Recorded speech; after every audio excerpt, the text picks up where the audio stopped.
Il était une fois un vieux roi qui avait fait un grand festin. Il demanda à sa moussemée de venir montrer le bout de son nez. Oui, mais la beauté en question avait une éruption de boutons. Elle voulut pas pointer le menton et s'enferma dans son salon. Le roi furieux la répudia et proclama de par le monde que la plus belle d'ici-bas serait son amour, serait sa Joconde. Or il y avait un beau minois qui s'appelait Esther Adassa. Elle était si belle que les oies faisaient moins les fiers quand elle passoit.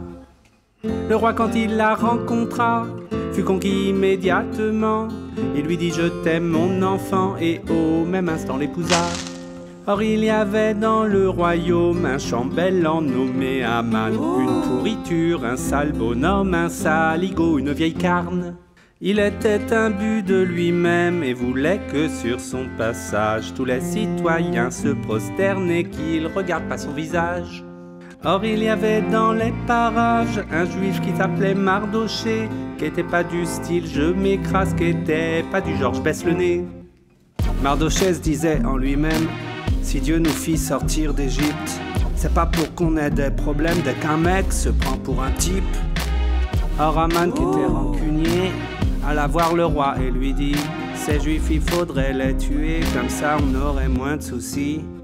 Le roi lui dit: pour ce que j'en pense, moi je m'en balance, fais comme ça te plaît. Flingue les panlets à la potence et prends leur fric pendant que t'y es. Alors Aman fit un édit stipulant que le 14 Adar on tuerait les juifs du pays et que ce serait le grand panard. Or Mardoché, il faut savoir, n'était pourtant pas n'importe qui. Je vais vous raconter l'histoire de qui c'était qui. D'abord il y a longtemps il avait déjoué un complot contre le roi. Il avait rien demandé pour ça, c'était pas du genre à demander. En plus il était le cousin de la belle et fameuse Esther. Il lui dit: c'est entre tes mains que repose le sort de tes frères.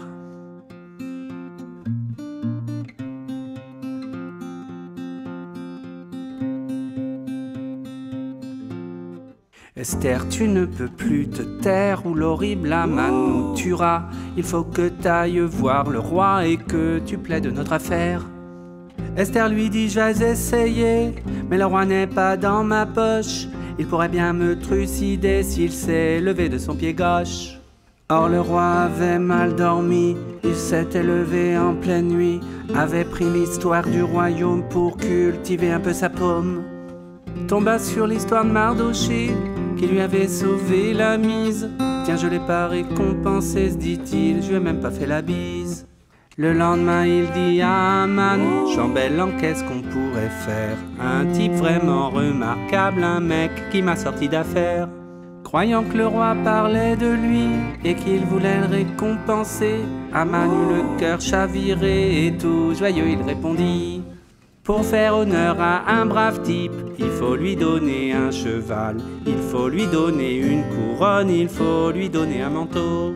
Faut demander à un dignitaire de le promener dans les rues en proclamant aux prolétaires: v'là un mec qui vaut d'être connu. Aman se fourrait le doigt dans l'œil, l'honneur c'était pas pour sa pomme. Le roi lui dit: c'est Mardoché, Mardoché que je veux honorer. Tu vas lui donner un cheval, tu vas lui donner un manteau, tu vas lui donner une couronne et tu seras son serviteur. Oui, tu seras son serviteur, tu le promèneras dans les rues en proclamant de tout ton cœur: v'là un mec qui vaut d'être connu.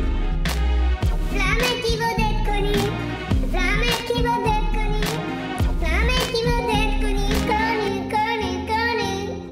Après cela, Esther convia le roi et Aman à un repas.